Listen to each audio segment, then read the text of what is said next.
All right. Hey, what's going on, Max? We didn't have an intro. What is happening? There's some things. We just came straight from the countdown to here. Usually we go from countdown to intro to here, Max. Can you tell us what's going on? Well, to borrow a phrase from the Amazon Prime series yet to be debuted, All or Nothing is kind of the debut, I guess, moment of what we're about to unveil. So, I don't know. What do you think? Do we just get right into it? Well, let's, can you bring me here for a sec? We are entering our episode 52, 52nd episode, 1 year anniversary of the show. We decided, you can see it kind of above me here. Well, we decided to tinker with a few things, tease, as it were. And you know what? Let's just go ahead. Jordan, why don't you roll the clips?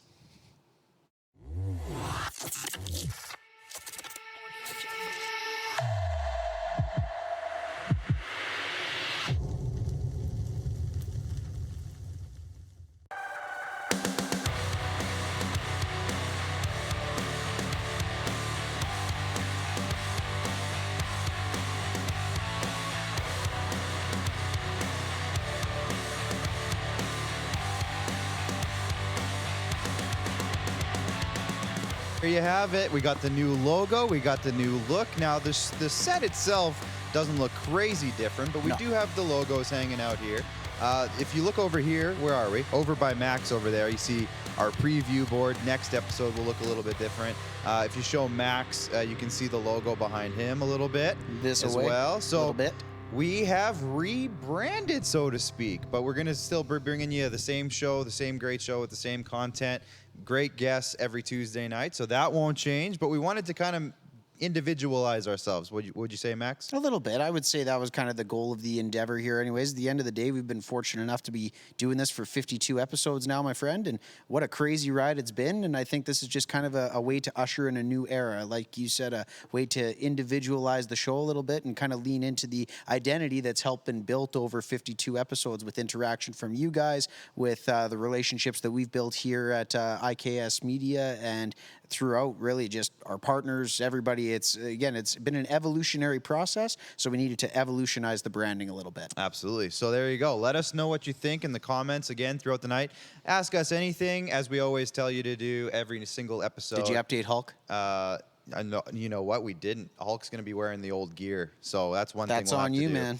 Oh, well, that's Hulk's fault. I sent him the shirt. You sent him the shirt. And he didn't send us the new picture of himself. But we can still put it up if we have it. I don't know. It's a reverse retro, so to speak, of Ricky in there. Absolutely. Yeah. There he is. So Hulkster's still rocking the old stuff, but that's okay. So let us know what you think throughout the evening of the new look, of the new logos. And please send us comments and questions throughout the evening as well. We'd love to hear from you. I see that there's lots of people checking in already, so thank you to everybody who has logged in. And not to give the misillusion as well, ladies and gentlemen, Ricky has been retired from the program. Yeah, Ricky has been retired, so we have that picture as well. I think Max, being a Nashville Predators fan, loves banners, so we were able to put the banner up. Max made it up, so we do have that eventually here. In the next couple seconds, I know the guys are working through some stuff, so everything's good here. The poor guys in the back have just been, hey guys, we're rebranding the show, so we're gonna need this. Hey, do you want to change everything? Oh, there it is. And there it is. So there's Ricky the Iguana. He's our former mascot. You know, kind of our center logo piece. He was our staple. And he was the day one. He was the #1 overall draft pick. And he had an illustrious career. It was a 1-year career. And he's not dead. No, Ricky the Iguana still exists. No, he's just going to get some swings in on the golf course down in Florida. That's all he's doing. We just, he's no longer in the logo, so we're putting him on the banner. We're retiring the number, and nobody's going to wear his number anymore. That's all. Exactly. Anyways, we are here. We got a lot to talk about tonight, and we will get into it very shortly. As we go here throughout the evening, we're going to be talking about all sorts of stuff with MLB on the way, lots of Blue Jay stuff where me and Max both have the game like in front of us in some capacity. I turned it off. Janelle Barkman saying happy birthday, my boys. Happy anniversary. So proud of you. Thank you, Janelle. You've been a big part of all of it. So thank you for being here through all of it. And she already tweeted out like, I'm going to need a new shirt. Just that. That's part of the reason we did it. part of the talks. And yes, exactly. My dad's saying happy anniversary, gentlemen. Proud of you both. Great work. Thank you. We stuck through it. I'm just trying to open up Facebook so I can get more of the comments here. There's lots of stuff going on in the background here. Darnell Theris is checking in. Looking good, boys. Thank you, Ben Wilhelm. Congrats on the anniversary. Darnell, obviously, I mentioned him a second ago. Big reason we got here. So thank you, Darnell, and Rockstar Supply Chain Solutions. We are presented by Rockstar. So, of course, we say thank you. They're here with us every evening. So we love having those guys on board. And Rocks is all cleaned up from his injury last week. Yeah, so I don't know, Darnell and Roxanne, if you guys are watching, did you guys see the Flamingos got taken out hard last week? Leroy and Leroy came and they brought as big a storm as the one they were stuck in when we couldn't originally have them in the studio. Yeah. But yeah, there was Rox is okay though. He's doing all right. He's bandaged up.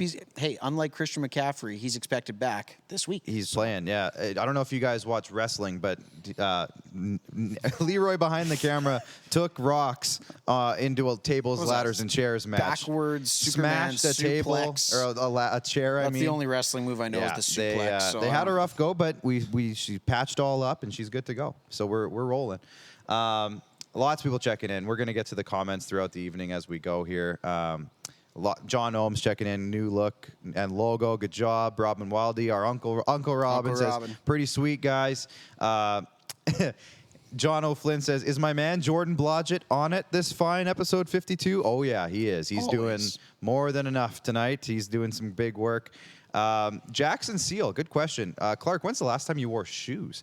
On the SquadCast, it's been, I think it's been like 7 months. Yeah, I was going to say, are you getting to the point where it's back to wearing closed-toed seasons? Because I might wear shoes to work and then switch out into sandals for the show. It's kind of a vibe. That's a bold strategy, Cotton. I've worn shoes though in the last couple months weeks because it has gotten a little chillier and you're doing some outdoor stuff. So yeah, no. It was a fantastic day out in Regina, Saskatchewan today though. It was a beautiful Emery day. Wolf says Leroy behind the camera is the worst Leroy. Yes. Yeah. Well, let's not get too harsh here. The integral one they're that, both pretty good. Builds and distributes the content. Yeah, he's pretty important. Spatial awareness. It's a thing. We are up on Twitter now. We're up on Twitter. There's some issues with Twitter. Twitter just switched to how they live broadcast video. So anyways, we might have some issues with that throughout the evening. But we are, it says we're up. So anyways. That's always a good thing. Yeah. It's always a good thing when you aim to go live and you're live. We'll go with that. Let's get to the script, Max. Top of the order here. We're going to get into our first order of business. The Blue Jays have activated Hyun-Jin Ryu, and he started tonight against the Yankees. He did okay. You know what? He did okay. He got through 5 innings. They've made a pitching change here now. The Jays are losing currently 3-2. They also activated Kevin Biggio, who's a guy who's been honestly, as much as the Jays have been able to deal without him in the lineup, having him available to them as a left-handed bat is also real nice to have. Without a doubt. And a utility infielder, et cetera, et cetera. He's not a bad guy to have on the bench at least, or at least at your disposal. And it looks like he's finally kind of getting healthy again. So that's good to see. I don't know if you have anything else to say about that, Max. With 6 games remaining on the schedule, obviously every game matters now. Just really happy to see the other birds doing some work against the Red Sox right now. The Orioles holding a 3-2 lead. That's the thing, though. We talked about it this week, right? Only 6 games remaining, 1 game back of the Red Sox, 2 games back of the Yankees heading into this pivotal series. You don't want to back your way into the playoffs, right? You don't want the Baltimore Orioles to have to control the fate of your season. So really hoping the boys get on the sticks here, find a way to come out on top tonight. But in a sense, I kind of hope the Baltimore Orioles do control the fate of the Blue Jays season because we play them for 3 games in a row. 100%. So and if I wouldn't mind beating beating the Red Sox for 3 games and then we beat that, that'd just be good work. That'd be Absolutely. Good work. I will take that anytime. From the cousin birds, as it were. The cousin birds, yes. Now, Max, I'm gonna let you take over here. Philip Forsberg, obviously star left winger of the Nashville Predators, has come out and basically, I'm kind of starting to get tired of this, not storyline, but the way reporters frame this every year with every single guy who has 1 year on his contract. They go in, they ask the guy straight up, "Do you want to resign here?" And the guy's like, What do you want me to say? I'll resign here, but it's a business. And that's basically the answer every single time.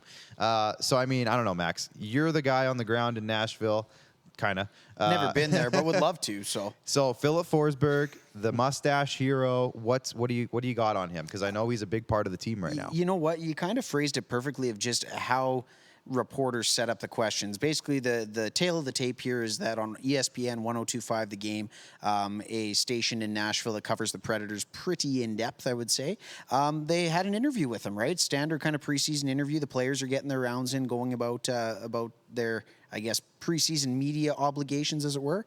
And yeah, he's got 1 year left on his deal. The questions are going to come up, but again, the phrasing of the questions and the vagueness of his answers really lended, I guess, the story to be that he doesn't necessarily want to sign long-term in Nashville.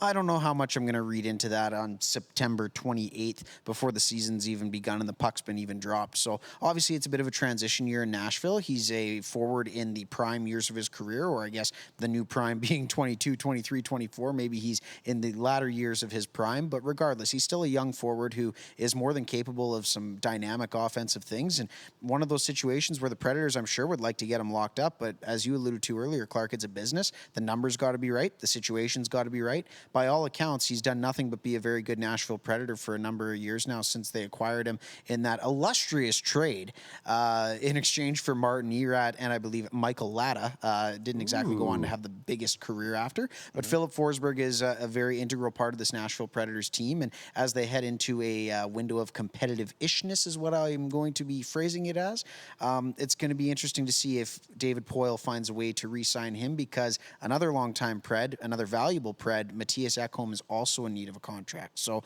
there's a couple of guys there that are key pieces that you'd like to hold on to through this aggressive retooling, this competitive-ish period, see them out on the other side. I see them as foundational pieces that you got to find a way to build around these young guys. And again, the guys that have been there, done that before, would love to see him locked up. We'll see if it happens. Absolutely. And you mentioned it, but I think Philip Forsberg is a guy that I think he could stay long-term in Nashville and be a valuable piece to help them kind of get through this middle era of what they are. They just came through a very strong run. Haven't missed the playoffs since 2014. Absolutely. So they are. I think he can still be a big piece of that team. Absolutely. And, it's just a matter of, does he want to be in the situation? Does he want to test the dollars make sense? Do the dollars right? make sense? At the end of the day, so like he said, it's a business and it'll come. I will say this though: if he chooses to stay in Nashville and be that integral piece that we all know he can be, man, oh man, I think there's going to be some good things ahead for this team. It's just a matter of, this might be a bit of one of those gap years, as it were to say. We'll see if the young kids can kind of be all right, and we'll go from there. But hopefully Philip Forsberg is in tow past this 2021-22 season. Yeah, absolutely. Let's move on to the next topic. The Tampa Bay Lightning have extended general manager Julien Brisebois. Now, obviously, Brisebois was the GM of note for the last two Stanley Cups. He was the assistant GM as they built this team to where it is behind Steve Yzerman, of course. I don't know what else there is to say, but I wonder how that contract negotiation went. He walked into Jeff Finnick's office and said, "Hey, Jeff, I see the last two seasons. See the banner you're going to be raising this October, and you see the one that we raised last October. What are you giving me?" Right. What else is there to say, really? It's today's edition of, well, yeah. No brainer. Well, yeah. That's today's episode of, well, yeah.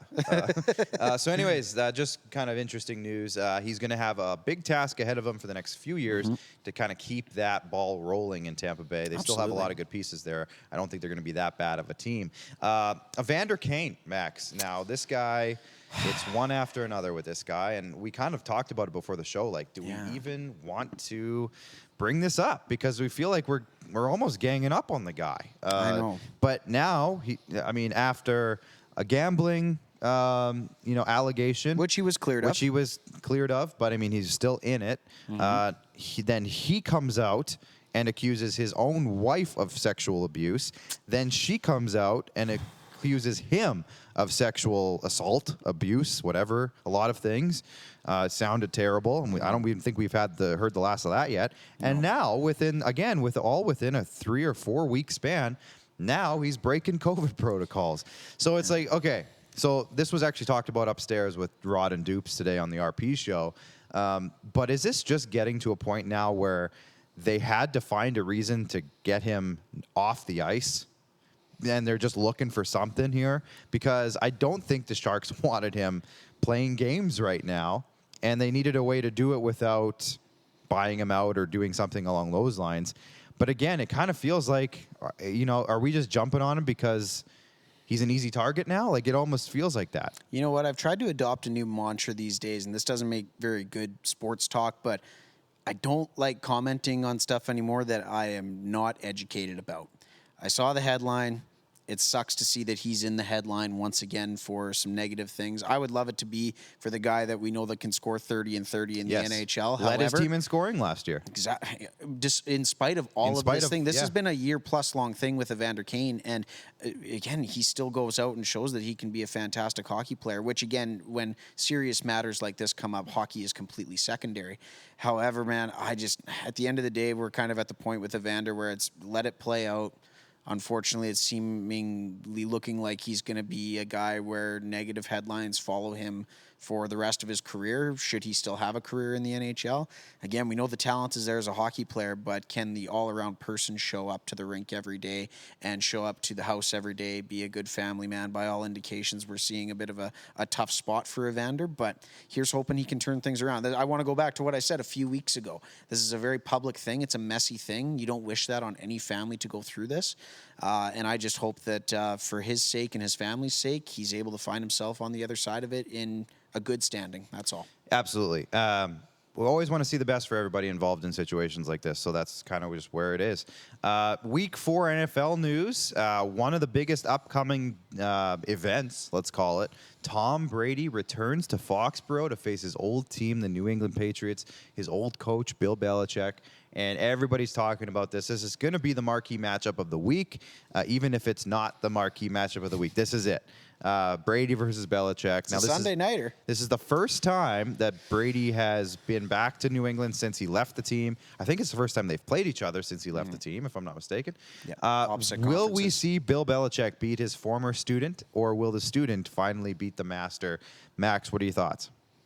Well, first of all, I would really like to put a thought bubble above his head, because in LA he was screaming for probably all the wrong reasons. Shout out to my Rams, putting it on the Super Bowl champ. Hey, you know what? Fun fact about Tom Brady. Okay. Since week 11 of last year, the Tampa Bay Buccaneers have lost 3 games. Okay. 2 of them to the Los Angeles Rams. Well, there you go. Take of that what you will. I just thought it was a fun fact. But getting back to your question, I think Tom Brady's going to roll in there and put it on him, to be honest. I mean, at the end of the day, we've seen what the Patriots are without him. Obviously, it's been a tumultuous time on both sides of the field for them, right? They had some players sit out in the COVID season last year, which really hampered what they were able to accomplish, and they still won 7 games with Cam Newton under center. Mac Jones seems to be a guy. I really like what he's bringing to the table in terms of his first 3 NFL starts. In fact, in terms of rookie starting quarterbacks, I would arguably say he is probably up there, if not the second best. I wouldn't even know who I'd put ahead of him. I'm trying to think. Trevor Lawrence has thrown for a lot of yards, but he's also thrown a lot of picks in that time. Yeah. So Mac Jones is definitely the future. He's a reason to believe, but I think there's going to be a lot of people out there to go watch Tom Brady, not necessarily the New England Patriots. And for what he did for that franchise, at the end of the day, I kind of hope he licks him up. I really do. It was a bit of a public, messy split in the sports landscape. And at the end of the day, I got no reason not to root for Tom. And I think it's going to happen. I'm going to predict this is probably a 3 or 4 score win. I really think that. I kind of hope so. I think Tom Brady's going to go out. And just the way Bill Belichick has kind of acted since Tom's departure of it's my system, I can win with anybody. Doesn't matter who I have on the roster, I can do it. That's pretty good. That rivals your Mike Babcock. Ooh. I should do a video of Babcock and Belichick having a conversation. Yeah, so go back to Bill. Sorry, I didn't mean to cut you off. No, but just, he's kind of been that my system is all that matters, and anyone who goes in my system will win. Hasn't necessarily been the case, and I kind of hope Tom Brady comes in and kind of smacks him around a little bit. I think it's going to happen. Just saying. I'm picking the spread. Our buddy Myron, our Toronto Blue Jays on-field reporter, is checking in, in-stadium reporter. He says, "Congratulations, Max Clark and the drummers in the back on the first, hopefully many years." Now he says the drummers in the back because he knows that every time they have to say something, they smash the wall or that's whatever. A true fanalist to the show right now, there. That's a guy that picks up on the secondary signs. Now that was actually one of the big drummers was producer Allen when he was here. That's right. He was kind of the guy who was always smacking things big back on there. The bongos. Yeah. Now Jordan's a drummer by trade. Mm-hmm. Director Jordan is an actual physical drummer. Rolf, I don't know. Can you smack a drum around? Nope. Apparently not. Or he's smacking buttons around right now, trying to make sure our pictures are up. Yeah, that or they're not paying attention. There he is. I heard him now. John Ohms just saying Evander Kane is a mess. I actually don't know what to think anymore about his actions. I think he might be done. Yeah, we'll see about that. But yeah, anyways. Oh, look at this interesting segue. Viewer Aaron Matthews watching on Facebook says, what do you guys think of the Pats' new third jerseys? I think they're fire. Hey, let's bring it up. We're going to literally talk about it next. We're going from Patriots to Regina Pats. Patriots to Pats, yeah. Now, these were announced just the other day. I got an inside look at these a couple days early. Oh, did you? Because I was helping out with the Pats, their game day stuff the last couple days. And on Sunday, we actually got to see their new promo video that Max, I think as a hype video lover, I think you're going to be pumped when you see it. Very excited to see it. So anyways, I got to see that, and they feature this jersey heavily in the video. So I was able to see it the other day. Here's Connor Bedard wearing it. Again, it's that bold red jersey with the military chevron on the arm, the Pats on the shoulder, and obviously the Princess Patricia's Canadian Light Infantry logo. What am I saying? I don't know, man. You're Why is slogan in my head? Logan. Logo. So Logan. Whew. Slogo. The PPCLI logo on the chest, of course. And so that's obviously with their roots. The reason they're called the Regina Pats, for anyone who doesn't know, is they're named after the Princess Patricia's Pats, Canadian Light Infantry. And they were around in World War I. They've been around for a really long time. So that's why the Pats are the Pats. There's a little history lesson for you. So this jersey, and as a Max, did you know I used to work with the Pats a few years ago? I was No. Really? Yeah. No, please tell me. This jersey actually dates back to my time there. It was actually the designs for this kind of started getting rolling. They wanted to make a all red alternate jersey with the PPCLI logo somehow involved, and that was very close to one of the designs that was kind of being tossed around when I was there. So, anyways, as a jersey enthusiast, I give it a passing grade. Yeah. Emery Wolf is saying, what did Dante do to throw his game notes over the ledge? So, fun story. The Regina Pats were playing the Moose Jaw Warriors the other night in Regina.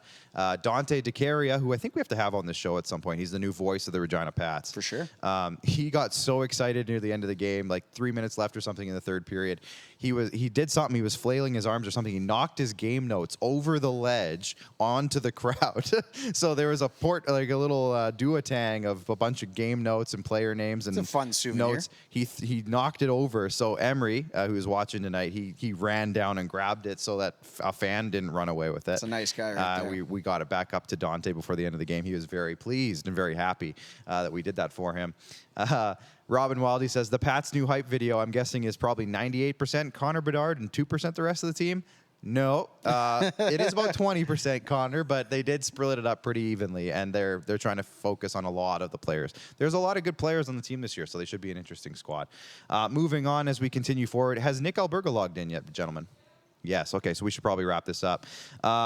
Speaking of the WHL, let's wrap it up here. The Saskatoon Blades and Kelowna Rockets came together in a blockbuster deal this afternoon, trading Chicago Blackhawks prospect Colton Dock to the Kelowna Rockets. Kirby Dock. Yeah, to the Kelowna Rockets for Trevor Wong. I don't believe Trevor Wong got drafted. This was his draft year, but Trevor Wong I don't believe got drafted. He's the younger brother of former Lethbridge Hurricanes superstar Tyler Wong. And I say superstar because that guy put up a ton of points, man. He led the league in scoring a couple of years. He was right up there. So this is a big trade. Apparently after the trade, after the draft, I should say, NHL draft, the Blades put it on their press release, so I'm not going to say it's reported. They put it on that Colton Dock requested a trade out of Saskatoon. So interesting. I don't know. Maybe some bad blood there, maybe, because the Dock family was heavily ingrained in that organization. So going to be interesting to see how that one plays out. But we need to take a break. We'll save the rest of our topics for later in the show. We got to get to a break so we can come back with Sportsnet's Nick Alberga. We're going to talk NHL, slow pitch, and a whole lot more after the break. Stay tuned. Does this look familiar? Your fans deserve an incredible arena experience. It's time for an upgrade. Stunning graphics. Revenue opportunities are just the beginning with our in-venue display systems and scoring technology. Let us help you find the best solution for your facility. DDG, always delivering the best fan experience. Here's how your business can be a part of Canada's fastest growing sports talk show. All you have to do is contact us, and we will tell you all about the dynamic and exciting marketing opportunities we have, utilizing a fully integrated 360-degree multi-platform.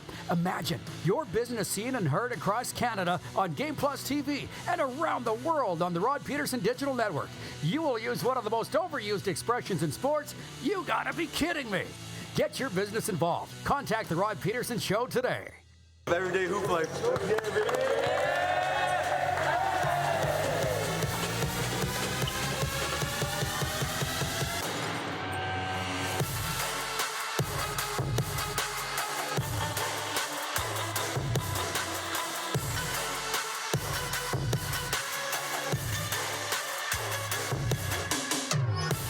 Is it time to take your event online? Bring it to IKS Live.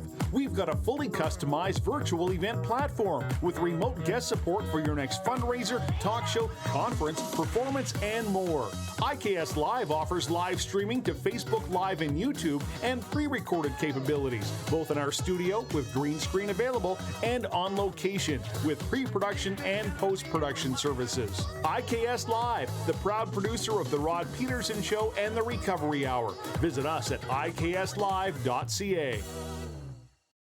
Don't rack your brain trying to source the equipment and materials you need for your business. Rockstar can operate your entire supply chain, from PO creation to expediting your shipments, all from our office.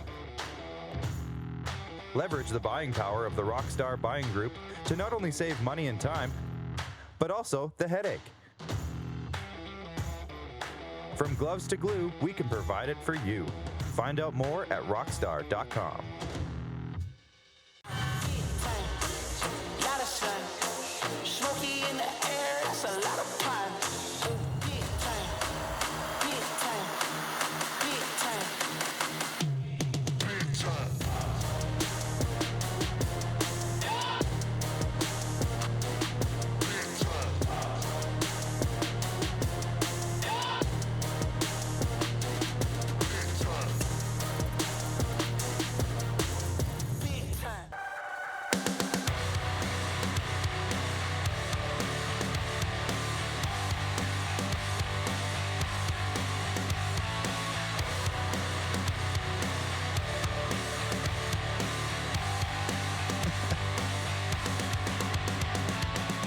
Oh, Max is just like, so we changed the intro song today as like our part of our new rebranding.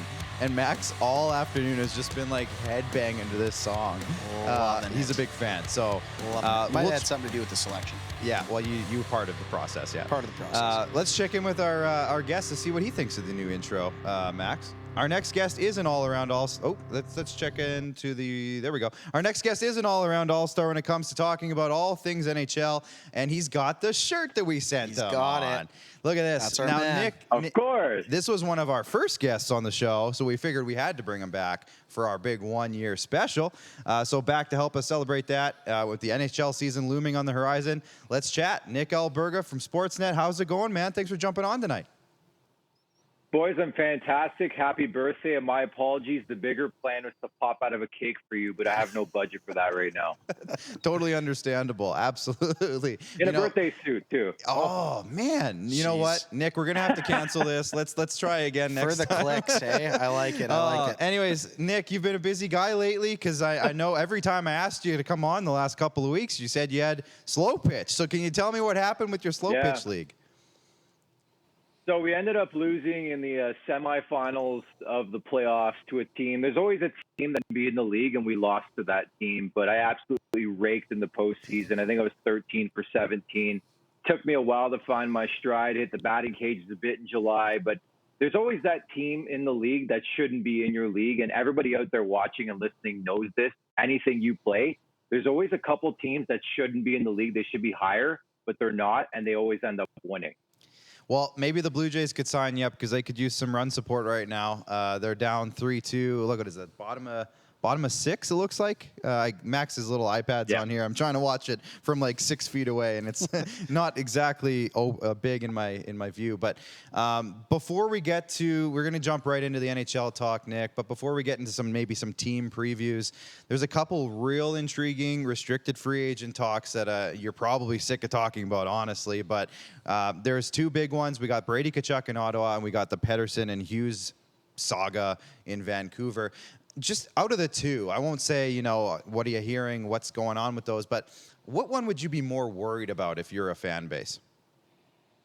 Definitely Brady Tkachuk. I think if you were to ask me this like 2 weeks ago, I probably would have said the Vancouver perspective, but I think they'll find a way to both, sign Elias Pettersson and Quinn Hughes for that matter. I just think you look at the Ottawa situation, they have all the money in the world to pay this guy. And it sounds like he wants above and beyond that. And honestly, it comes down to a points conversation. And Brady Tkachuk's not a point per game player. So it sounds like they want to go down that route of Matthew Tkachuk and the bridge deal and, of course, his brother. And I just don't know where they're going to land on that conversation. And I think when push comes to shove, you would think Brady Tkachuk wants to play hockey. And I wonder if they start to push a bit of an offer sheet here. I'd love to see it at least. Oh, yeah. We need to see more offer sheets. After the Kotkaniemi thing, I think we all got a little jazzed up with, let's see more of these. Now, I know Quinn Hughes cannot be offer sheeted just because of his contract status. But is Pettersson a guy that you could see that happening to? Or like you said, do you think the Canucks will find a way to get this done? Yeah, I don't see it. I think this late in the offseason, it's not even the offseason anymore. We're into the preseason, soon to be in a couple weeks into the regular season. I just don't know if any team out there right now could stomach the type of contract it would take, not to sign Elias Pettersson, but for it to actually make sense, right? Like you can sign the guy to an offer sheet, but you probably will be helping the Vancouver Canucks out. I think you have to have a bit of cash and to go a bit above and beyond what the Vancouver Canucks are willing to pay. So I don't foresee that situation. I think ultimately it will come down at some point in time. Do you want to play hockey this season? But we're far from that at this point. Well, I tell you what, Nick, going from a couple of guys that are needing some contracts anyways to a team that isn't in the news terribly often, but I wanted to point out a tweet that you had made recently about endorsement of my man Philip the Stash Forsberg, and you fully endorsing him going into his contract season. Today, obviously, there was a highly publicized review anywhere, I guess an interview in Nashville circles, putting his future with the team seriously in doubt. From both sides of the equation, both Forsberg and the Preds, do you think it benefits the player greatly and the team to possibly part ways? Or is Forsberg a guy that I guess the Preds should really look to kind of build as a foundational piece around in this retooling? It all depends on what he's looking for. And, considering the market and the direction it's gone in recent memory, I just don't know if it's going to make sense from a Nashville perspective, especially the way they're going, right? Like, I honestly feel like there's still a team caught in the middle and they have no clue what they're doing in terms of should we rebuild, should we retool, what word are we going to use? But you're not winning anything with Ryan Johansson and Matthew Shane up the middle. I'm sorry to be snarky about it, but it's true. And I think they have to find a way to shed themselves of a couple contracts that just have not worked out in their favor and move on. And I think it'll be interesting to document as the season goes on, because I do prognosticate a big-time season for Philip Forsberg. As we get closer and closer to the trade deadline, the type of value that Nashville will have to weigh, number one, trying to re-sign him, and number two, what they can get via trade. And I think if it makes more sense to make a trade, they'll do so. And I think they'll have a pretty good understanding of what it'll take to keep Philip Forsberg long term. But if you're to ask me right now, he's probably somewhere else at the trade deadline. From one contract year to another, having to do with this blue and white team that I don quite often, we got Morgan Riley, and he kind of got the exact same question. And me and Max were just talking about this.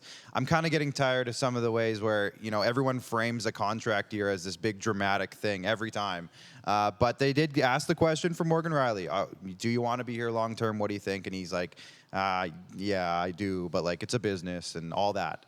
But what do you foresee taking place with that? I feel like it's kind of a similar scenario to Philip Forsberg in a way, but where do you see that one playing out?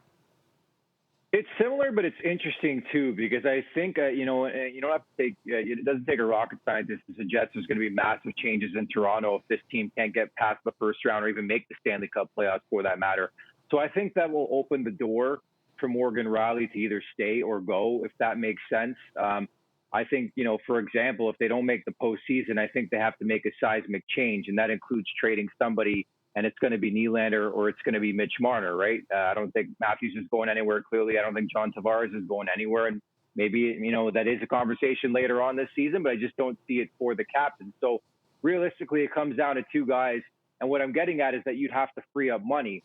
I think the Morgan Rielly camp has to be over the moon with, the direction of some of these contracts for defensemen here in the offseason. Granted, they're younger, but still, he's an upper echelon type puck-moving defenseman, and that pays in this day and age, in this market, even in the COVID era. So I think if he's willing to take a big-time pay cut and a haircut, which I wouldn't do, I don't know about you guys, regardless of about the organization and the team that drafted me, I think he'll seriously consider both avenues, but ultimately, I could see it coming down to a Zach Hyman type situation where just the money is too rich somewhere else. And just from a Toronto perspective, they've stuck to their plan of paying the big four. And until they make a decision with one of those guys or a couple of those guys, their hands are pretty much tied. Speaking of, the Zach Hyman situation, they replaced Zach Hyman and a Nick Foligno and a Joe Thornton with a bundle of guys of varying pay grades and varying experience and health statuses. Do you like what they did to replace the forward group with some new blood this offseason? Well, like's an interesting word because their hands were tied. Again, getting back to that conversation, there just wasn't enough money to go around and fix this team and overhaul this team. There's a big reason why they lost Zach Hyman. So obviously they were stripped of their strength, if you want to call it that, on the left side, specifically losing Hyman. That's big for this team. He just meant so much, especially the exposure and the attachment to Austin Matthews and Mitch Marner. I think they did well in a couple of value deals, namely a guy like Michael Bunting, who comes by way, he's a bit older, comes by way of the Arizona Coyotes, and I think there's a relationship already there with Kyle Dubas. I think he'll certainly be a guy who will chip in now and again. I can't go out there and say like he's going to stick on that line all season long, but I think he's a good depth guy to add, and certainly a guy who will have an opportunity on a wing. Nick Ritchie's another interesting guy. I just don't know from a speed point of view if he can stick with Austin Matthews and Mitch Marner on the line. We'll see how long that lasts, but that's pretty much, again, what you're going to see with this organization in this current configuration when you're paying those big four in this dead cap era. In excess of $40 million, you're going to have to find these plug and play guys and hope you strike the jackpot. Very similar to how they felt with Ilya Mikheyev through his first season, not so much the last couple of years. They got to find a way to get him scoring some goals, because it's one thing to be all over the puck and hounding the puck, and I think he's been great in the forecheck and the PK and everything, but he's got to start controlling this team. It's guys like that who need to elevate their offense if this team has a legitimate shot this season.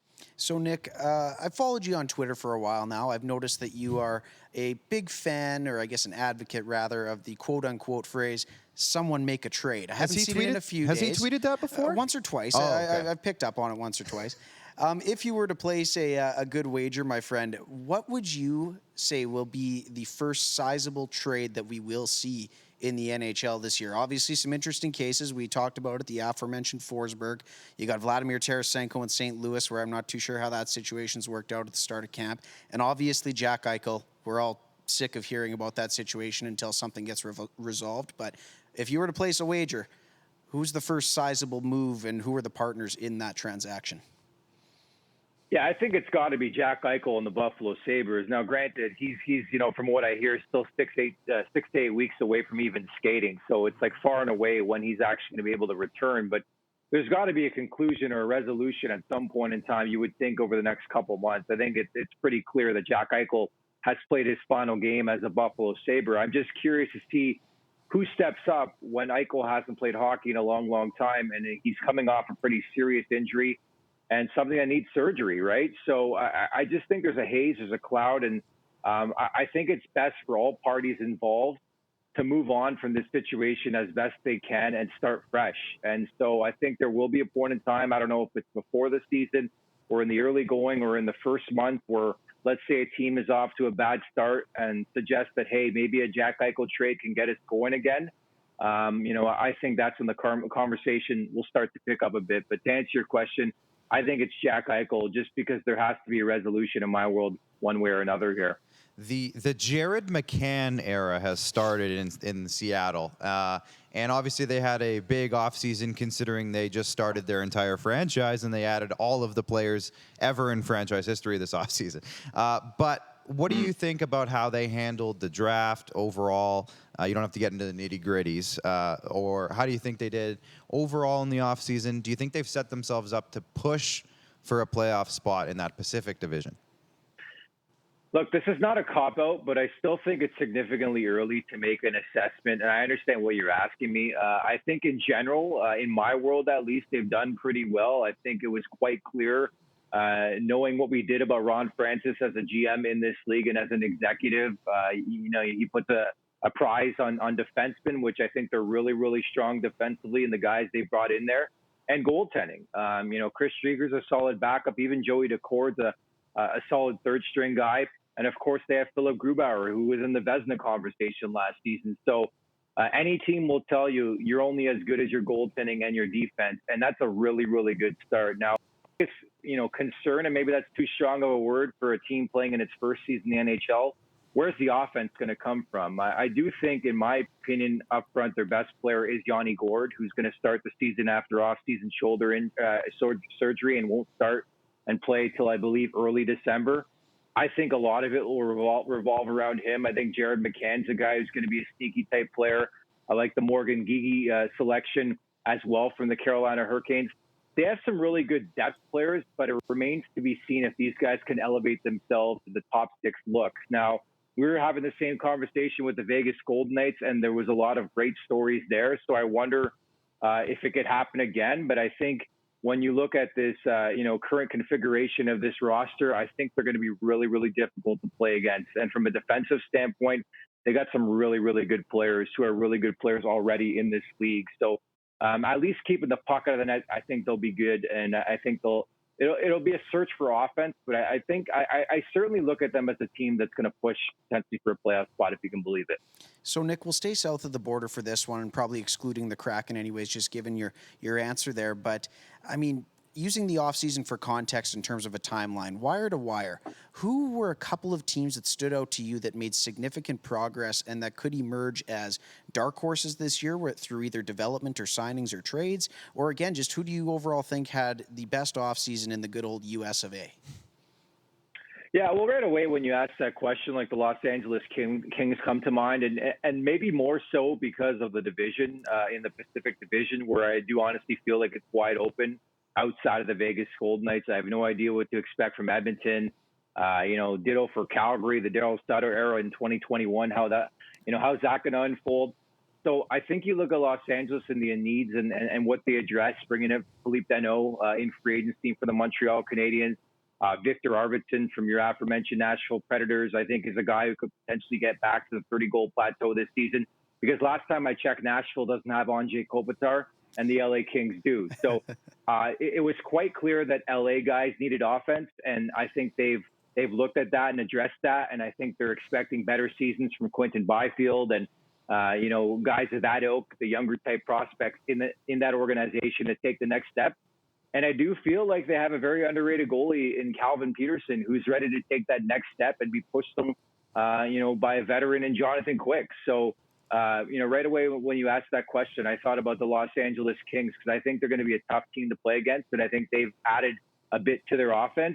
And then on top of that, I would add the Vegas Golden Knights as well. Like, nobody's really talking about it, but I do like some of the off-season wheeling and dealing, namely the Evgeny Dadonov pickup. I just think he never really got going in Ottawa, and I'm willing to give a lot of players a mulligan for whatever that was last season in the NHL to this season. I think guys will find their game again, and I think you look at Dadonov and that fit in Vegas, another team that's been goal-starved, ironically enough, because they're such a juggernaut, but in the playoffs they just failed to provide offense. I think Dadonov's going to be end up being a really, really big acquisition for the Vegas Golden Knights.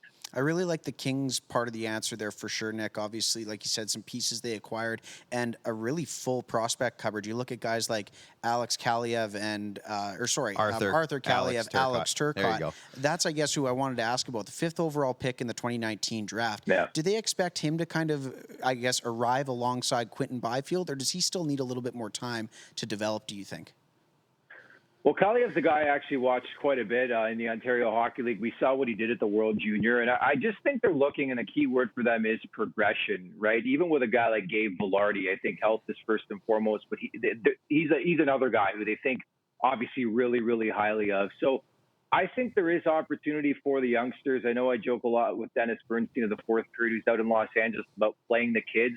And I think it's important for LA not to lose sight of that. I know Drew Doughty came out over the last couple of weeks and wants to get back into the Stanley Cup playoffs, but they can't risk and mortgage the future because their top player wants to win right away. I think it's got to be a natural progression and a process, if you want to call it that.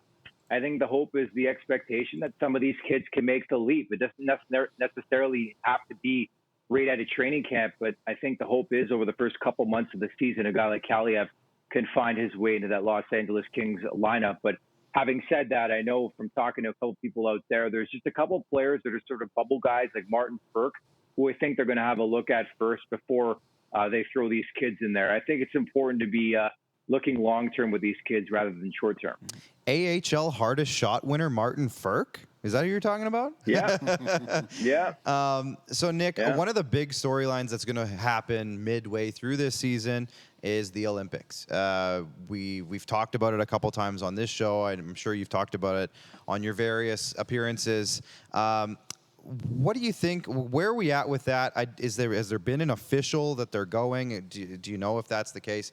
And why is China the favorites to win the whole thing? Who said that? Me.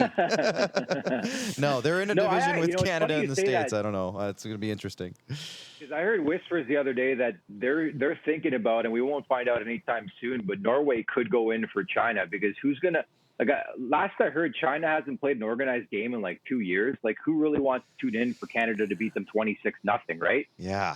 What a home run by Giancarlo Stanton, by the way. 3-run shot for the New York Yankees. Oh, I'm on a delay. Spoiler alert, Nick.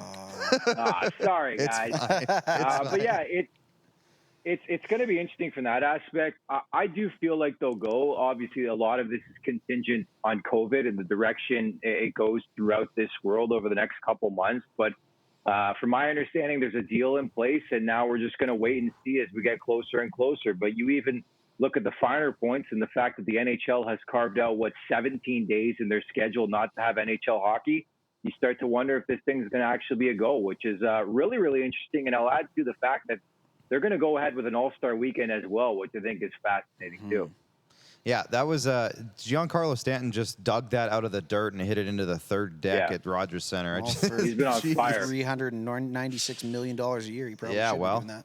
Well, Max, I think you're up here. Yeah, absolutely. So, Nick, from, I guess, the real ice to the fictional ice, Clark and I had some fun a few weeks ago here on this program, and we did a fictional hockey player draft anyways, and your name came up as somebody who could probably be the architect of a pretty good fictional hockey squad. So take a minute here. So, we're talking movies. Yeah. We're talking TV. Cartoons, books, whatever. Fictional. But not real. Yeah. So, like Miracle, those guys, they're real, so they don't count. But that's typically the definition of the fictional ones. Yeah. Well, I just want to make sure we're clear on the standards. Either way, Nick, who's your starting lineup? Goaltender, 2 defensemen, or 1, and your starting line? So apologies, a lot of this will come from the Mighty Ducks because those 3 are my favorite movies of all time. But I think my starting goalie has to be Julie the Cat Gaffney. It goes without saying. She was incredible. I can't believe Goldberg was a starting goalie for as long as he was. I think a sniper and gunner Stahl's got to be on my roster. Very, very underrated. The guy can absolutely snipe. I need some leadership in a guy like Charlie Conway. Adding to that, Reggie Dunlop's certainly a guy who's got to be in my conversation as well from Slapshot. I'm trying to think off the top of my head some other. I think Adam Banks too. Like, there's got to be a lot of Ducks because I'll be honest. Like, I'm a big time Ducks guy, and those are my 3 favorite movies. And so, a lot of these questions have been asked to me before, and I always range back to the conversation of having a majority of Ducks players on my roster. Who are some guys you brought up? Well, Dave Carlson, Killer Carlson was a defenseman. The defensemen were a tough conversation because in a lot of the movies, the defensemen are just like big lumbering dudes that learn how to skate. Like that's the storyline for a lot of them. There was a couple guys I think we converted into defensemen in our drafts. I think like the Tooth Fairy Dwayne The Rock Johnson in the Tooth Fairy. I don't know if he's a forward or a defenseman, but we put him on D. How about Doug Glatt? Doug Glatt, he's a guy. Yeah. Who's the other guy from Ross Ray? Ross Ray, is that his name? Yep. Ross the Boss Ray. So we talked about some of those guys. Jacques Lecoq Grande in net from the Love Guru, that. right? Pop-Tart with the ketchup. Yeah, Darren Roanoke from the Love Guru. So there's a lot of different guys. But what did you think of the new Duck series? I'm sure you watched it. I did, and I'm probably in the minority. I liked it a lot. Like, I don't know, just the nostalgic playbacks, and I thought it was rather unfortunate that it took place during COVID, and from my understanding, they couldn't get a lot of the Ducks back because of the COVID situation, but it was really, really nostalgic for me. When I tell you I watched the Ducks a billion times growing up, I'm not kidding. For example, for my birthday this year, I got a framed poster of Mighty Ducks D2. Like, I'm obsessed with these movies, so it was really, really nostalgic for me. I liked it a lot. Well, we got some Ducks paraphernalia on the set, and I know that's kind of where back, the origins of the show came from, for sure. Yeah, that definitely had a part of it. All right, Nick, we're going to let you go catch the end of the Jays game. But before we do, you got to give us your Stanley Cup favorites. Let's get an East and a West. Who you liking as of? Now, again, I know you copped out earlier on the Kraken, but let's go. Yeah. As of today, we totally understand that it's probably going to change throughout the season. But as of today, who you got? Okay, I'm just looking at the screen here, obviously, but like Vegas is a team you have to include in the conversation. I don't know about Robin Lehner as the number one. There's nobody to push him, and Laurent Brossoit is going to be the backup there. I think obviously the Colorado Avalanche have to be in a top 3 list, and I think until they lose, Tampa's in that conversation. I know they're cop-out answers, No. so I'll throw one more at you in the Eastern Conference as well. How about my New York Islanders, right? Like, I think if they can add another player, maybe a la Philip Forsberg, I think that could put that team over the top. So there's 4 for you. Yeah, you were going to ask about Chara. I was about to ask about accidentally Zdeno erased it. Chara and why he was the tipping piece towards the Stanley Cup for your New York Islanders. I think- Yes. New York Islanders, yeah. You know what the interesting thing about, to wrap with Chara is, like, the guy's been an expert cross-checker for a long, long period of time, and they're cracking down on cross-checking this season. How's that going to impact the game of Zdeno Chara is my question. Yeah, that's... I feel like he's got enough range where he could just take one hand off the stick and just go with like a couple double fists, just kind of like caress, like give it the old linebacker treatment tackle in the NFL. Offensive Last I lineman. checked, The there's old no Brian penalty. McCabe ragdoll. Exactly, There it is.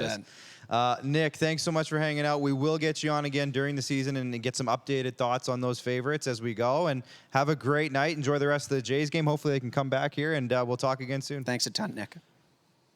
Thanks, guys. My pleasure. Take care. Go All Preds. right. Absolutely. There you go. That, of My course, guy. was Nick Alberga. He's been on a few times now, helping us celebrate 1 year as we get the rebrand going on here at the studio. I just love chatting hockey with Nick. Like, he just Every time. the tangible takes, right? The realism that's there. It's always tough to hear that Matt Duchene and Ryan Johansson are never going to be what Ryan Johansson and Matt Duchene Well, you knew ever that were, but already, I though. knew that already. Deep down, you knew that. Deep down, I knew. But it's nice to hear another voice other than yours telling me. So Right. now I can really talk myself off the ledge It's completely. true. That he they're didn't- not coming back. He didn't tell me that the Leafs suck like you do all the time. Well, there you He go. didn't say it. I know he kind of alluded to he wasn't sure yet, but It's kind of like therapy with Nick. It It all is. works. Everybody gets a little bit what they need, a little dose of realism. little dose. It's all good. Before the break, let's give a shout out to our friends over at RBI Baseball here in Regina. Are you looking for a way to improve your skills? We're heading into the off season now for baseball, into that late fall now. Max, it's almost winter time. It's almost winter And now time. as winter comes, the indoor facility gets pumping and gets rocking over at RBI because they start block 1 of their training program. So if you want to get in on the ground floor, get there now. Get in, give them a call, give them an email, go check out their website and get signed up if your kid is going into whatever age group of baseball that they're in. Or, hey, they have an adult program there, too. I don't know if you know this, Max. But Oh, do they? How do Yeah, we get like signed Nick up? Alberga talks about the slow pitch. Yeah. They got some slow pitch stuff going on over there, Oh, too. I Some like that. leagues. Remember we were in that league at Ballers? Yes, I They do got a remember that. similar type of league over there as well. I do So, remember that. if you want to get involved with that, check them out. Check out their website. It's brand new. Check out their Facebook page and their Instagram, which is their best. Their Instagram's the best. So check over there at RBI. They rise above the rest. Now we're going to hit a quick break. In that, Ooh, a little bit. We hit that pregame pizza's really hitting all the right ways. Eh? We're going to hit a break. When we come back, Sportsnet's Andy McNamara. We keep the Sportsnet rolling. Andy McNamara is joining us after the break. We're talking fantasy football. We'll see what else comes up because there's a lot he's got going on. So we'll see in about 2.5 minutes. Does this look familiar? Your fans deserve an incredible arena experience. It's time for an upgrade. Stunning graphics. Revenue opportunities are just the beginning with our in-venue display systems and scoring technology. Let us help you find the best solution for your facility. EDG, always delivering the best fan experience. Here's how your business can be a part of Canada's fastest growing sports talk show. All you have to do is contact us, and we will tell you all about the dynamic and exciting marketing opportunities we have, utilizing a fully integrated 360-degree multi-platform. Imagine your business seen and heard across Canada on Game Plus TV and around the world on the Rod Peterson Digital Network. You will use one of the most overused expressions in sports. You gotta be kidding me. Get your business involved. Contact the Rod Peterson Show today. Everyday hoop life.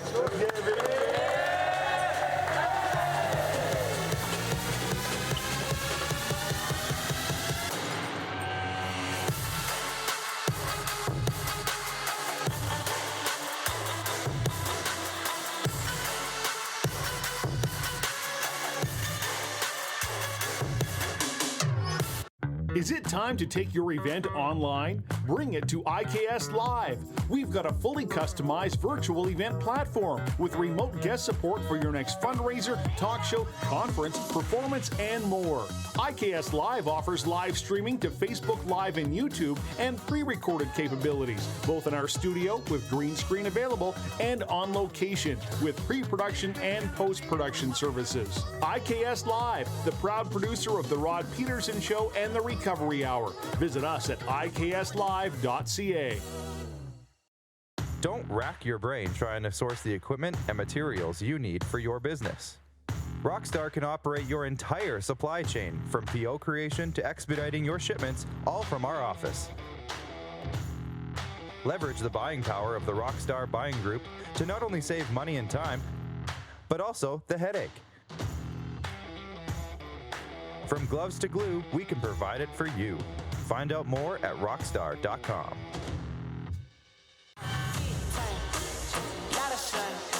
Smoky in the air, that's a lot of fun.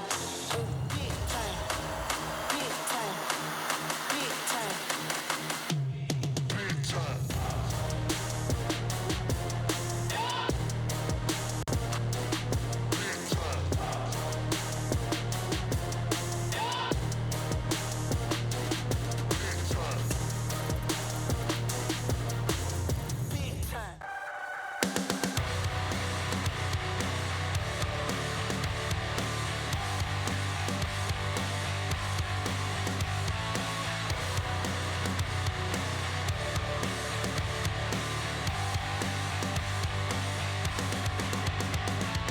And we are back. We're coming back. Man, that chat with Nick Alberga, man, that guy, he's good.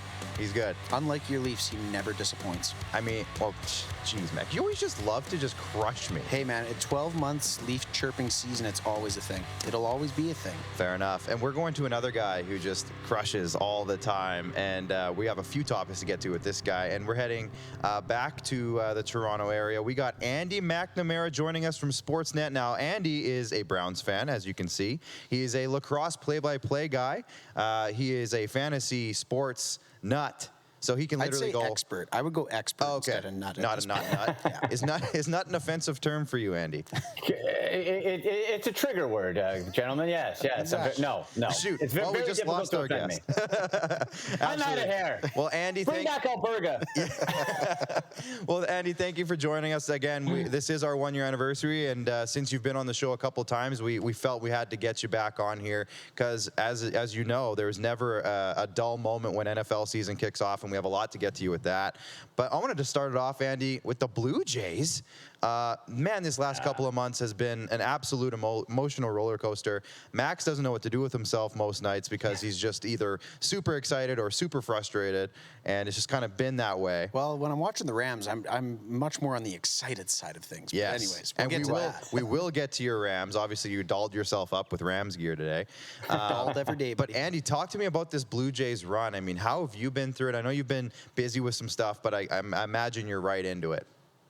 Oh, absolutely. It's so fun, guys. Like it was a weird year because the expectations at the start was to be competitive, to grow, to be in the conversation at the end of August, right? To be in the hunt. But what were the expectations? And as the year progressed, we saw Vladdy Guerrero Jr.'s year, Marcus Semien, with Storm Robbie Ray, strikeout machine, Bo Bichette. You run up and down the list, all the homers that everything was mapping out, but you still were a little hesitant as the year went on. And we get to the end of July and August, you're like, oh, okay, this is for real. And now it's just like, let's go. You got the Yankee series. Like, it comes down. If you're a fan, you want your team to have put itself in the conversation to make the playoffs. If not a dominant one, to be right there. The Blue Jays control their own fate. And that's the best part, to be able to watch it. They win, they're going to earn it. There's no backdooring in for the Blue Jays to this playoff. So I hope they get there. This is as an exciting, a young team that we've seen with the Blue Jays. Probably, I was thinking about this over the weekend. Probably since those now I was very young, but being the sports historian that I am and talking to my dad and stuff like that, since those mid 80s, where it was George Bell, Jesse Barfield, Fred McGriff, you had those young guys and they were ascending. And that's kind of where we're at with the Jays. And we sit here tonight. They're heading into a series against the Yankees. Hyun-Jin Ryu's coming back. He's making the start tonight. They're one game back of Boston currently. And I mean, the Yankees are right there too for that wild card spot. But how you couldn't have kind of lined it up any better. 3 against the Yankees and then 3 against the Orioles, who they just had their way with not that long ago. Couldn't have been much more favorable than that. You have to think it's going to be an exciting 6 games. Well, yeah, and this series with the Yankees is really what it comes down to, right? And then you have to take care of business. But that's it. You're in the division at the end. You're not playing some interleague game. You're not playing something where you're like, oh, I hope. You can control your fate starting tonight. And you got Hyun-Jin Ryu. What are we going to see? Been struggling, banged up. You brought the guy in eventually to hope that your franchise was in a situation like this. Now it is. But can he deliver? That's going to be a big point. But at the very least, the Jays bats always give you a chance to bail out if something goes wrong. Absolutely. And we saw the kind of evolution of that rotation with Ryu. He was brought in to be the ace. There wasn't many other guys here when we brought him in as the Blue Jays, I should say. I didn't do it. But when the Jays brought him in, and now he's kind of slipping almost down to almost that 3rd, maybe even 4th spot, depending on how you like certain guys. But he's got a big night ahead of him tonight, and I think he's got a lot to prove after a bit of a rough stretch. Anyways, Andy, let's jump into some fantasy football, because I know we don't have you for a long time, but we have you for a good time, so we want to make the most of it here. So yeah, anyways, there's never a shortage of topics with fantasy football. I was one of the lucky few that got first overall pick in my draft this year. And I think, as you well know, I went with Christian McCaffrey, like most other first overall picks this year. Now he's hurt. So should I be worried? Should I panic? Should I blow it up? Who are some go-to waiver pickups this week that you've seen out there? So here's the first thing all Christian McCaffrey owners have to realize is, at this point, as of today, now we know that could change, but as of today, Matt Rule, head coach of the Carolina Panthers, said they will not be putting Christian McCaffrey on injured reserve. Okay. That is very good news. That means he should be returning in about 3 weeks. Could be 4, but about 3 weeks. That's not catastrophic.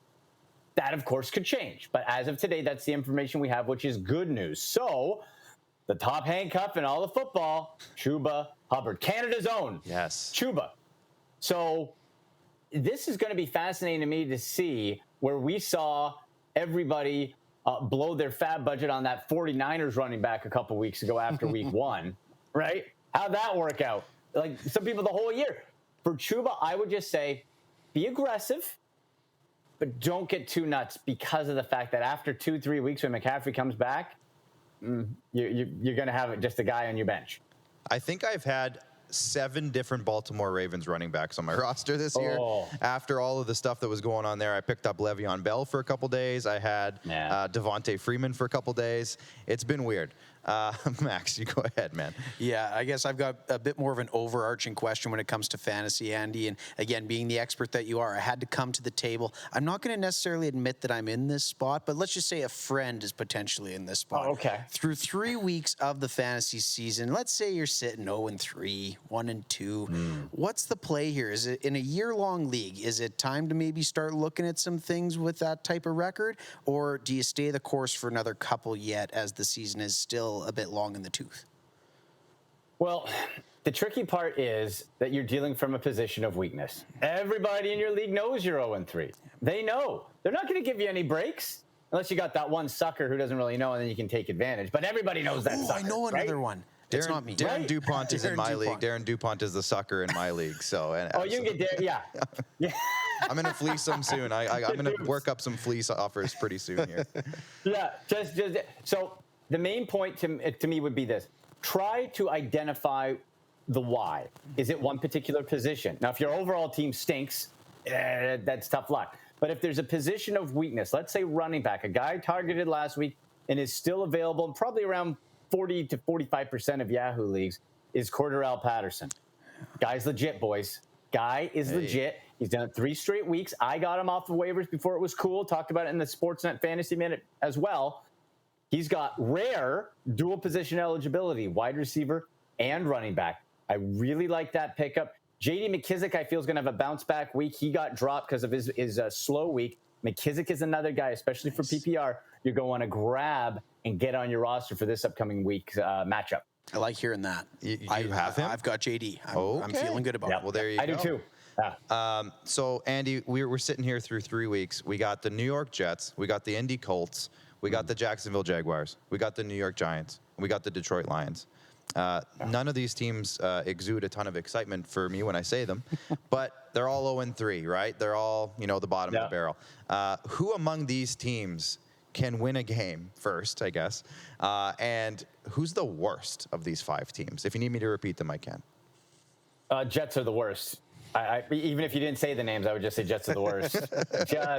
just awful. And the thing is, I like Robert Saleh. I like the organization. I like how they're building. Maybe it's just a really bad first year. Like, I'm not blaming the coaches here. This isn't the Adam Gase situation, who was just a nightmare.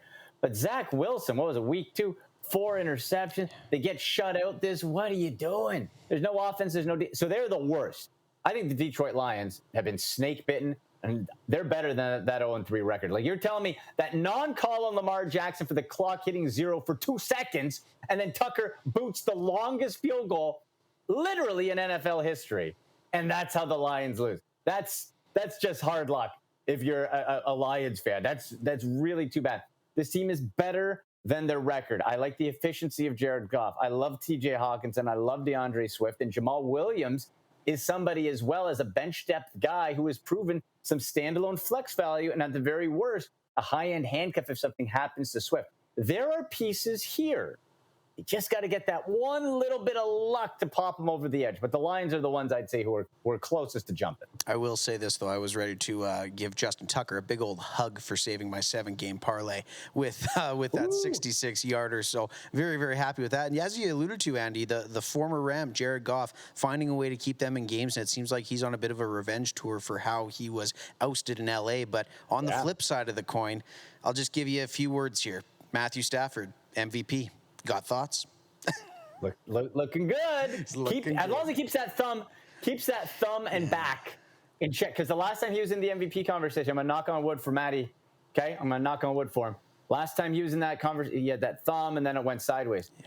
Doesn't he just look refreshed about life? He's got a tan. He's thinner. He's not in Detroit. He's just like, I got a head coach who knows how to utilize me. Use an offense. He's reigniting Deshaun Jackson down the field.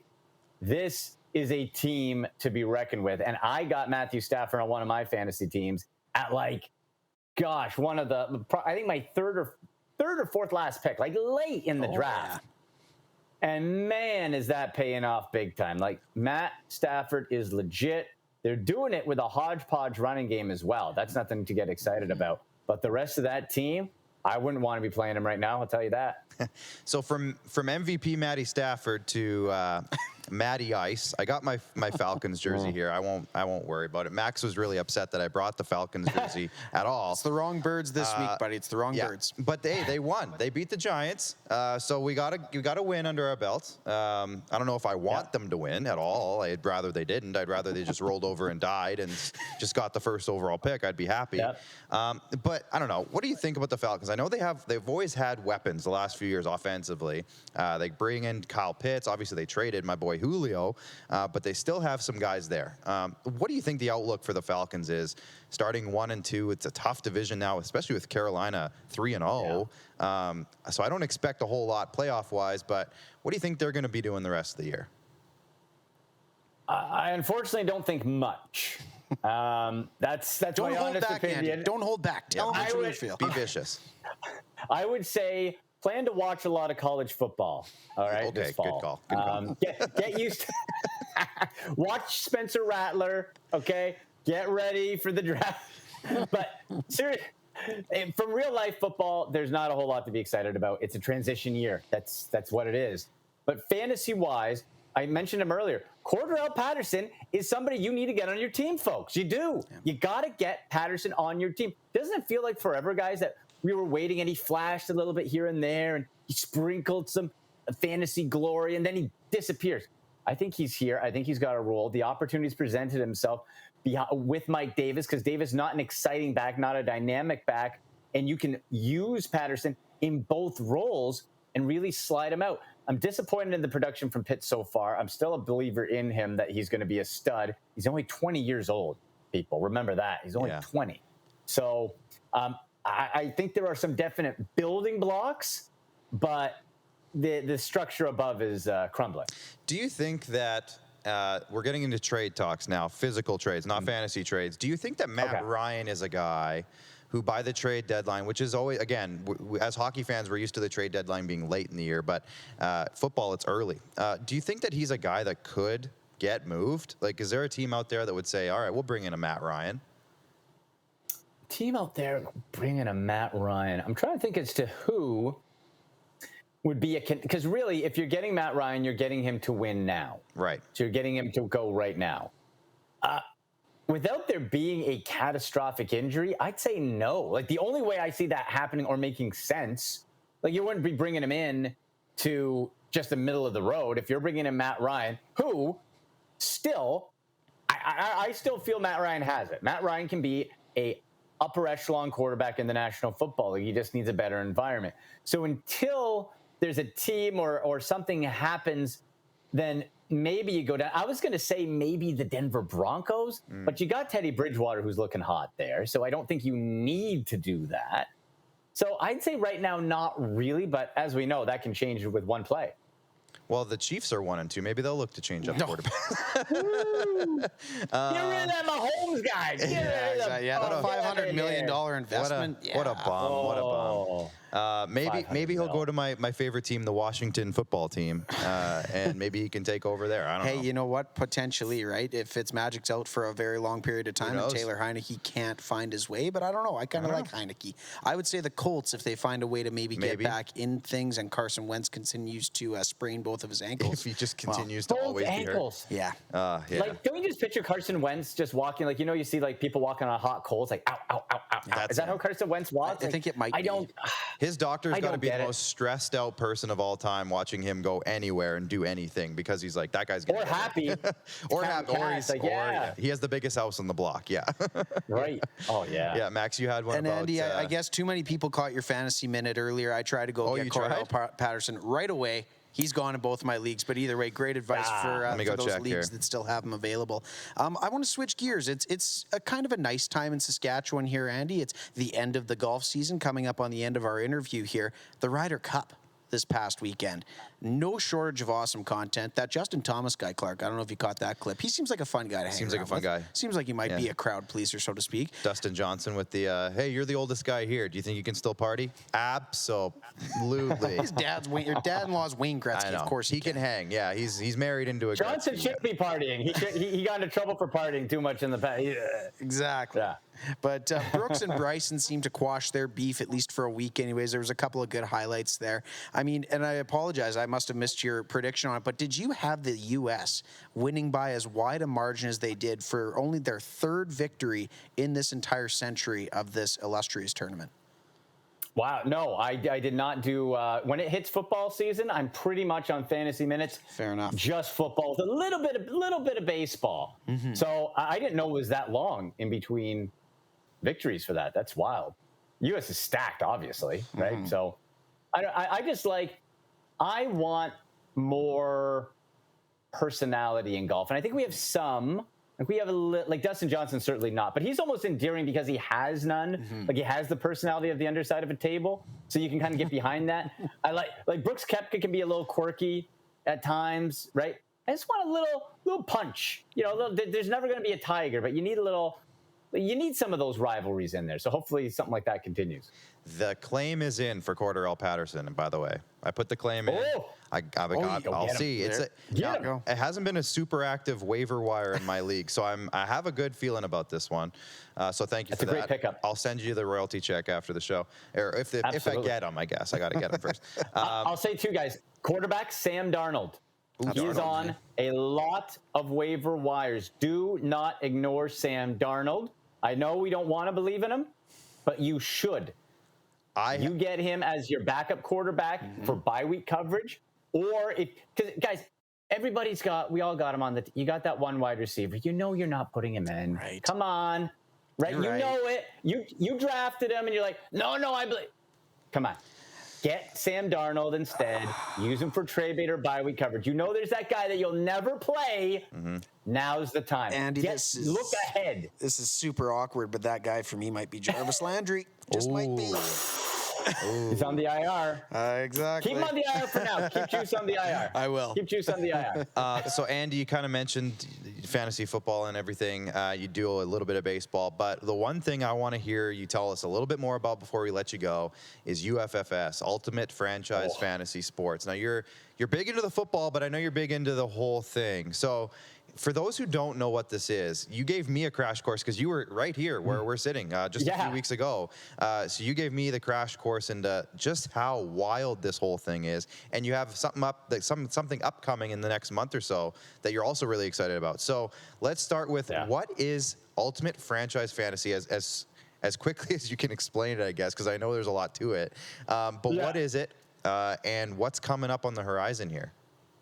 Yeah, well, I'm the head of football operations, guys, for the whole platform, and it started with hockey, and it's just grown, and we call it professional fantasy sports because it's the highest stakes with the most on the line, mirroring real life sports. So whichever sport you're going to. So for football specifically, the Ultimate Fantasy American Football League, UFAFL, 32 teams, 53-man roster. This is mirroring, and people are like, that's complicated. I'm like, yeah, it is. That's because you're having teams selling for six figures. That's why it's complicated. It's the best. It's for people who think, yeah, I could run an NFL team. Oh, yeah? Pfft, let's go. See what you got. Now, we have our owners here, but there's betting coming in with it. There's tracking it. That we're going to have it where people can actually buy minority shares of franchises that are owned by Chris Carter, Michael Vick, boxing champ Bud Crawford, Nick Lewis, our boy. He owns a team as well. Our boy, Nick Lewis is there as well. Martin St. Louis bought a team with Steven Stamkos. So he's in there. Lightning connection. Yeah, absolutely. Yeah. And there's just it's a whole slew. But the new one that's coming out, that as excited as I was and still am about UFAFL, and it's never been done before. This is something that has really never been done before. This is the American Football Legends League, AFLL. It's coming up the auction October 20th to 22nd. And guys, on the 22nd, I'm going to be hosting a show live from the Pro Football Hall of Fame with my guy Eric Metcalf. And we're going to be selling off franchises in what I feel is an easier way to explain the whole thing, because it's going to be based off of video game simulation, where we're going to actually air and broadcast the video game side of this. So you could have Chris Carter doing commentary on Chris Carter playing in the game, right? And having it full rosters. Again, big prize pools, but the best part is these athletes, these legends, digital athlete NFTs that we're going to be selling up. You get one of those guys on your team, you're going to be able to interact with them and create experiences to auction off and earn more revenue. So that's coming up. Make sure on Twitter, get me at AndyMC81 and at VAFLL, because there's a ton more information coming up over the next week. But I absolutely cannot wait. It's going to be something we've never seen before. Oh, it just gets me going. Like, it sounds exciting. Just ready to roll. Now, we've been in talks with some people about the baseball league that's coming up, and maybe there's something excited going about on that. there. Might be excited. There's some things. So I don't know. We're not sure yet, but it sounds real exciting. So absolutely, Andy, we're going to let you go because I know you got a lot to get to the rest of the night here. Thank you so much for hanging out with us on our 1-year anniversary. You were on the top of our list to get back on here for this specific show. So thanks for hanging out. And we'll do it again before too long, because, again, there's never nothing to talk about in fantasy football and sports in general. Absolutely. Well, guys, happy 1-year anniversary. You've done a phenomenal job. I watch all the time. I love the show, and thank you very much for having me on. Thanks a ton, thank you, Andy. And, of course, Andy is brought to you by our friends over at IKS Media. So is Nick Alberga. But anytime we have somebody on video, we got to give a shout-out to our IKS Media crew. And we will be right back after the break, because when we come back, we got to dive into a little bit more Blue Jays talk, because there's still more. We got to catch up on what's going on in the game tonight. We got to dive into our squad select, because you wrecked me this week. And you're back on top. I'm back. You're used to being, unfortunately. I'm back. And we got to just wrap up the rest of the night after the show, of course, with our original 16. We'll celebrate 1 year with a little bit of an original 16 nightcap. So stay tuned. We'll be right back after the break. Does this look familiar?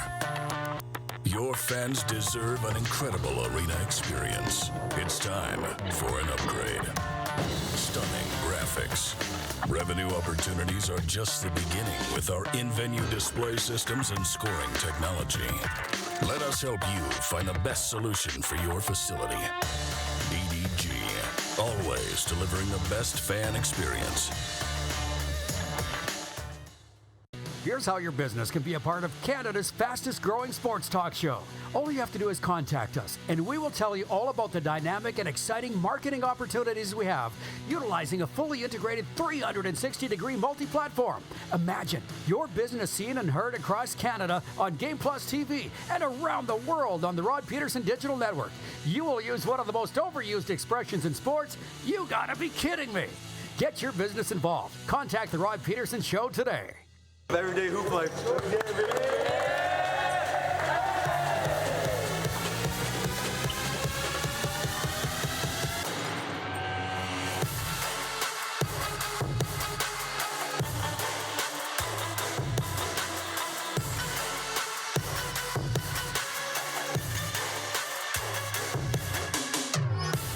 Is it time to take your event online? Bring it to IKS Live. We've got a fully customized virtual event platform with remote guest support for your next fundraiser, talk show, conference, performance, and more. IKS Live offers live streaming to Facebook Live and YouTube and pre-recorded capabilities, both in our studio with green screen available and on location with pre-production and post-production services. IKS Live, the proud producer of The Rod Peterson Show and The Recovery Hour. Visit us at ikslive.ca. Don't rack your brain trying to source the equipment and materials you need for your business. Rockstar can operate your entire supply chain, from PO creation to expediting your shipments, all from our office. Leverage the buying power of the Rockstar Buying Group to not only save money and time, but also the headache. From gloves to glue, we can provide it for you. Find out more at rockstar.com.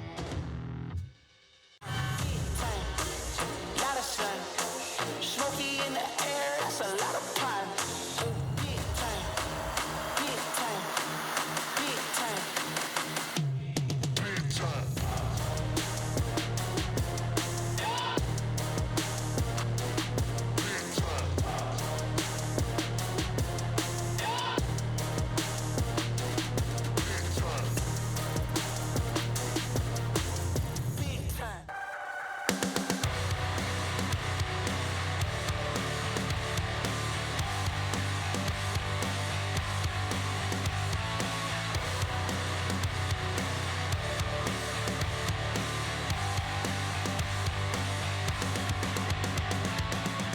Yeah.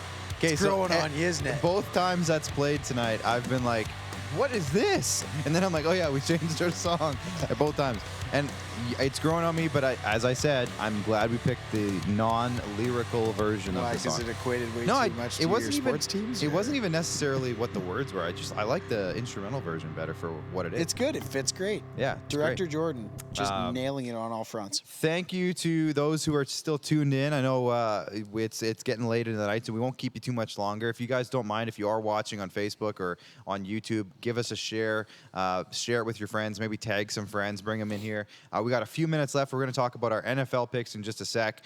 We do have our Bluebird block, but with tonight's Bluebird block, we're basically just going to talk about tonight's game against the Yankees and kind of what's going on with the Jays situation right now. There's not a ton to talk about. The only things we mentioned earlier, Hyun-Jin Ryu is back, and he started tonight's game. He did okay. I don't think he had that bad of an outing. Four and 2/3, I think, or 4 1/3. But you'd like more out of your $20 million ace in time of year where things are on the line. But when he left the game, I think it was only 2-1, 2-2. I don't think he was doing too bad. So we got Ryu with 4 1/3, 6 hits, 3 runs, 1 walk. 3 runs. and Okay, 3 so it was Ks. 3-2 when he left the game. Okay, Still so not great. not ideal, but I mean, yeah, it could have Bats been have a to lot get going worse. too. Like it's At the bats end of the can't go day, silent right now. 3 hits. They just got an out here, so there's 2 outs now in the top of the 9th. Is it now? Something top of the like 9th. that.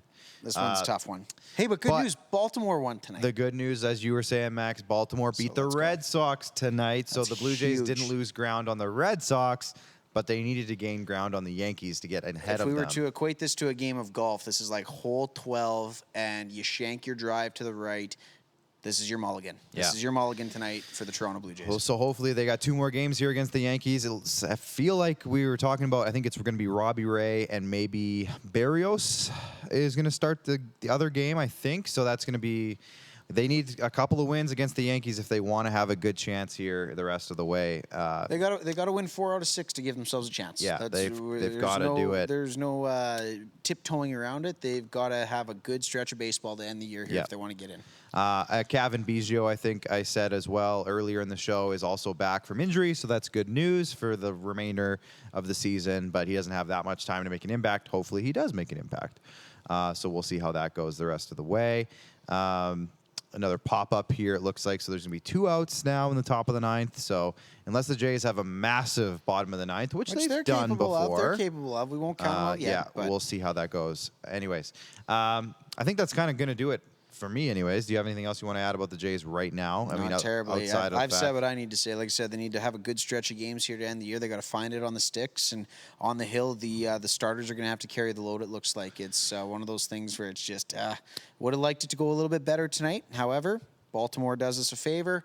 Let's see what happens tomorrow night. That's why you play 162. Oh yeah, depending on how this all goes. And the Mariners have to lose, too. Next week's episode. Now we were just talking about who we're going to get on next week.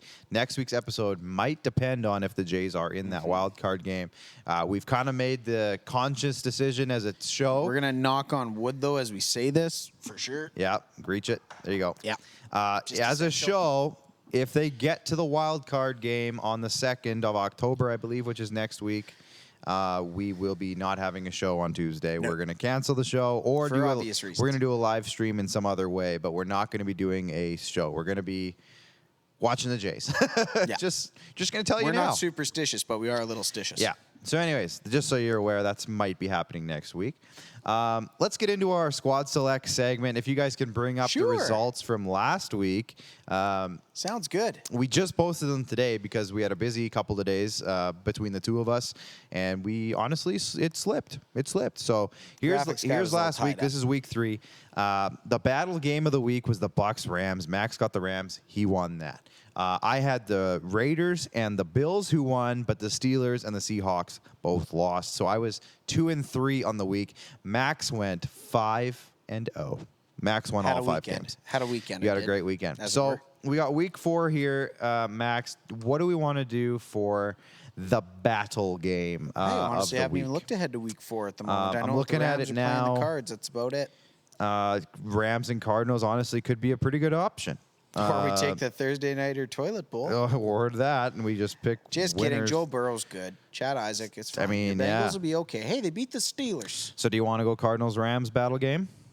Or do you want to go toilet bowl Thursday? I think that'd actually kind of be funny. Be funny, but like Seahawks and Niners isn't a bad one either. That's a pretty good Anything in one. the NFC West this year is just a good battle Yeah, game. that's a pretty good one. Steelers and Packers, I don't know. Has Aaron Rodgers separated himself enough to Yeah, I don't know. make that Hard the to heavy say. favorite? Broncos and Ravens. It's a pretty good battle one. of teams that I think it's got to be Cardinals-Rams. All right. Do you want to take All right. Rams, or do you want to go against your team this week? Well, I can't pick. I'm picking first. Yeah, you're picking first. So let's see how much confidence you have. You know there's only one choice to make here. Okay, I'm going to go with the Rams. Yep. figured so. But that's going to be at the end, obviously. So we'll wait because I have to make my picks first. We'll go with the battle game last. That's right. So I'm going to go with my first pick of the week. And I just saw it. Where did it go? I'm going to go with the Bills over the Texans. Bills over Texans. Bills over Texans is my pick number one The for this Buffalo week. Bills. Nobody circles the wagons like Nope. the Buffalo Bills. No, it's true. They circled a lot of wagons last week against the Oh, old there's Washington some wagon football circling. team. Yeah. Okay, sorry, I just got to set this up here. We've got Clark Max. Oh, while you get yours, I'm going to get the Great Western All Original 16 nightcap. Yes. Just pull one, good sir. Well, yeah. Typically breaks go a little. It's just the alcohol contents. I think we're gonna take a minute. We'll take a hard minute. Just sit right there. Yep, just sit right there. Yep. Tell you how I became a prince of a town called Bel Air. That's a good reference. I like that reference. Appreciate hey, they're it. rebooting that series, by the way. That looks very interesting. Yes. They just announced the cast for it a couple weeks ago. Original 16, Look as sharp. it's behind my shoulder here. Original 16. I got I have the lemon Saskatoon berry hard seltzer here tonight. Always refreshing, always delicious. Hey, you stole Tim Hortons' line.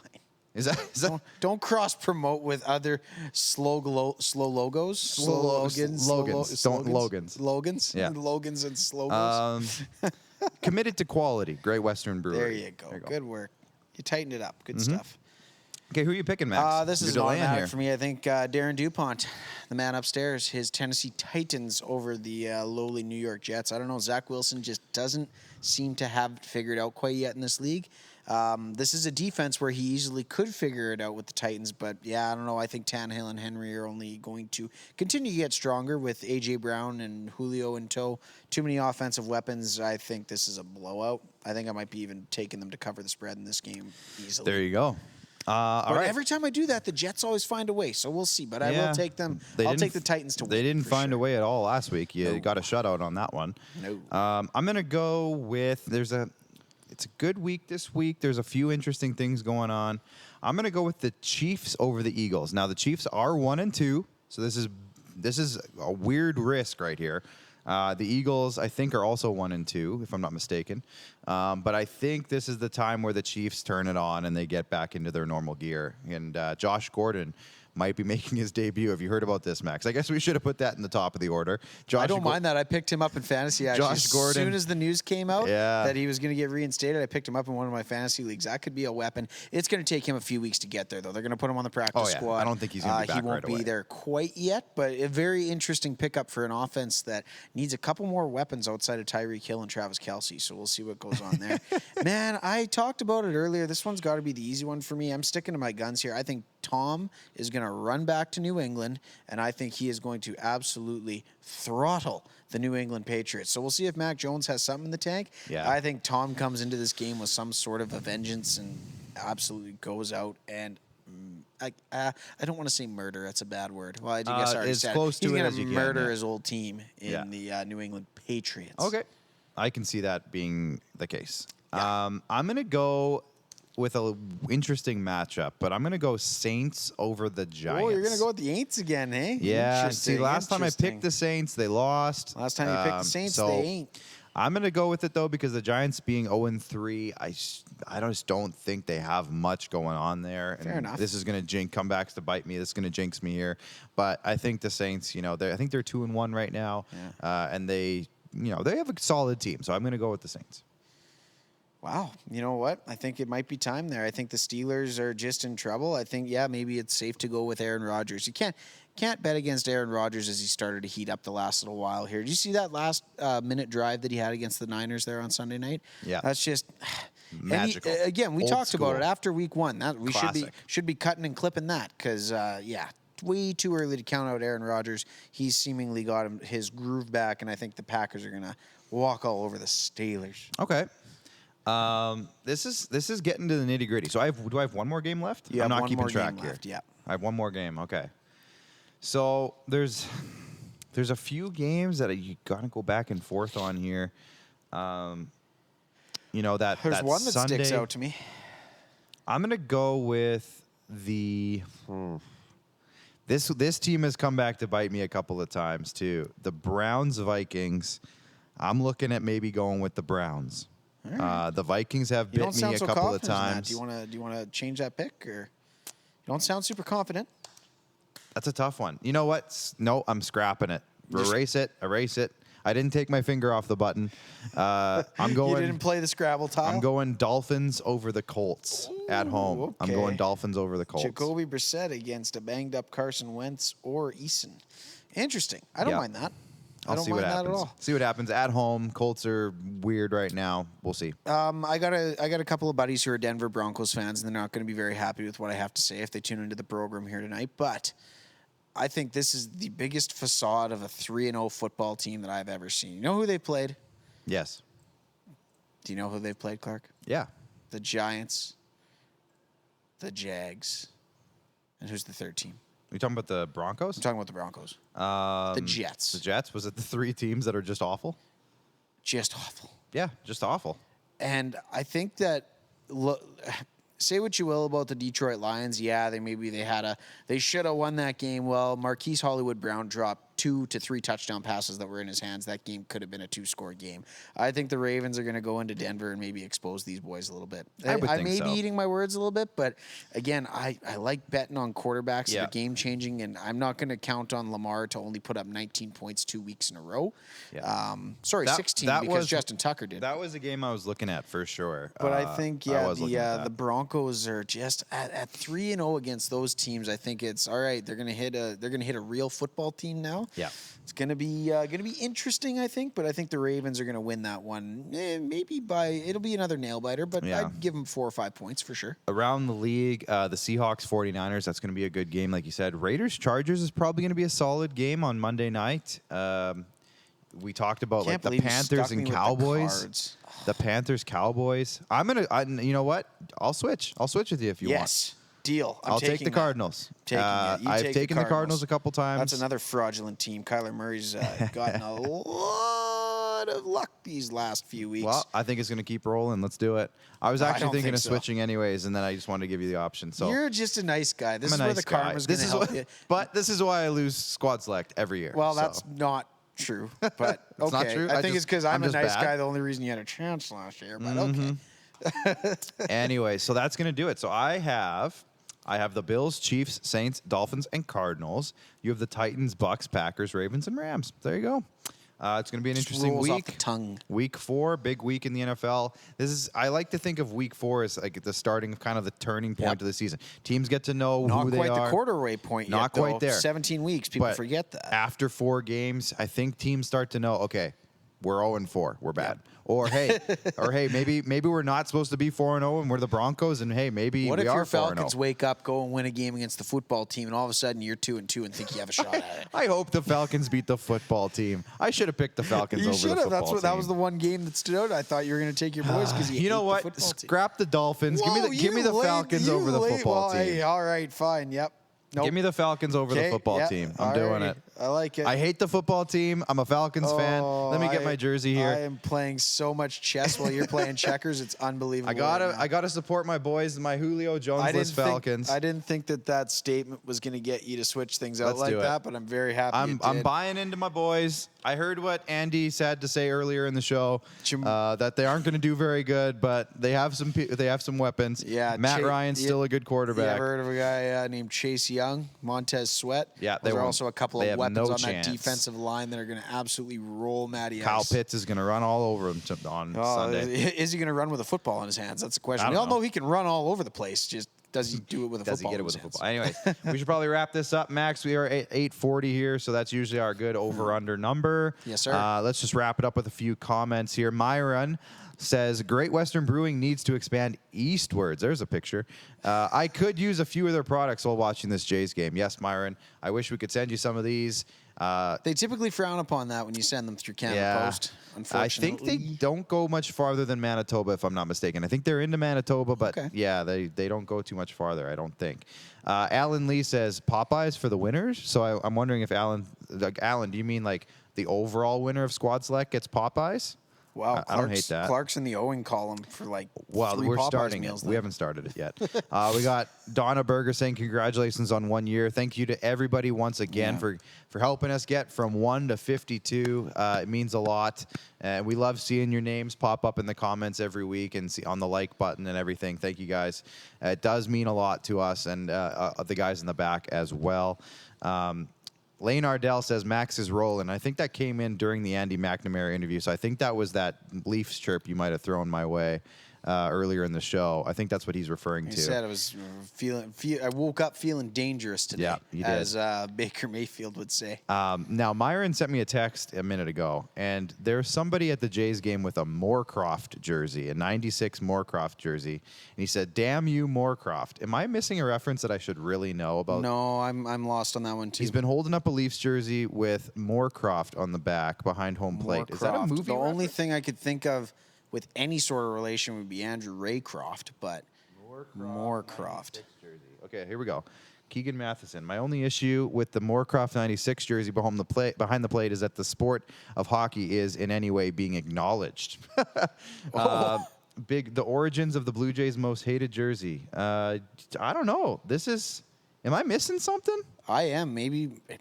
I don't Myron, know. tell me what the story is before we go off air. Can you tell me? Paul Druen's checking in. Cheers, Paul. He says, time to go home, boys. That's a reference back to the early days where we told Paul we'd be an hour. Yes, that's right. Let's shut her down. Yes, that was a part of the pitch that we did not quite live up to. No, let's shut her down. All right, Paul's turning off the lights. He's pulling the plug on the evening, which is We fine don't have by to us. go home, but we No. can't stay Tomorrow, if you're a Rod Peterson Show fan, tune in. We got Alan May, friend of this show, Washington Capitals analyst and alumni. He's going to be joining us to talk about what the Capitals' expectations are this year. And we have the voice of the Toronto Argonauts, Mike Hogan, checking in. So we're going to get a little bit of a CFL chat from Toronto. Next week on the SquadCast, as we said, it's kind of contingent on what happens with the Jays. We might be live streaming, maybe a watch party, maybe a pregame show. We're going to have to see what's going on, but we're going to be doing something around the Blue Jays. Hopefully Knock we know on by wood. this weekend. Yeah, hopefully we know. we have a better picture so we can not have to make the decision on like Monday night or whatever it is. That's the thing I will say about this, though, as we wrap it up, though, for the night.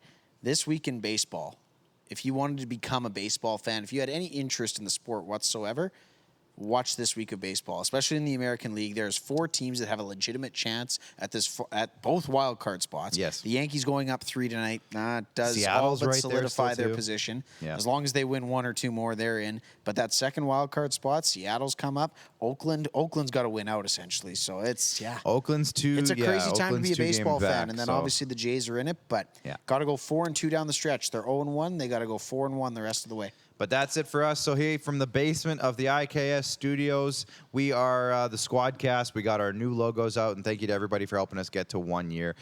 We want to give a thank you to our director Jordan in the back, and engineer Rolf in the back as well. Assistant to the regional director, Rolf. Of head of engineering. Rolf.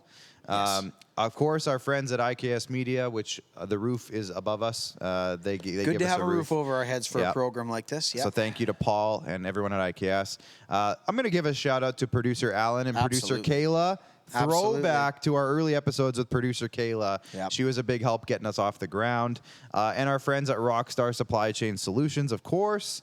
Everybody there is great. We talk about them every week. We gush about them every week. You know what? A shout out to our friends at Vigor Lifestyles from early on. They helped us get off the ground as well. Hoop Life Basketball, RBI Baseball, they've been here since day one. And thank you to them. And another one, Flame Tech was with us for a little while too. They helped us for a few months. They came on board, so thank you to those guys and everybody who's watched even a second of the show throughout this year. We look forward to hopefully keeping this going as long as we can, and you're a big part of that. So Max, for you, I'll speak on your behalf. Thumbs up, and we'll see you guys next week. We think we'll see. Go Blue Jays, and we'll talk to you again soon. Take care, everybody.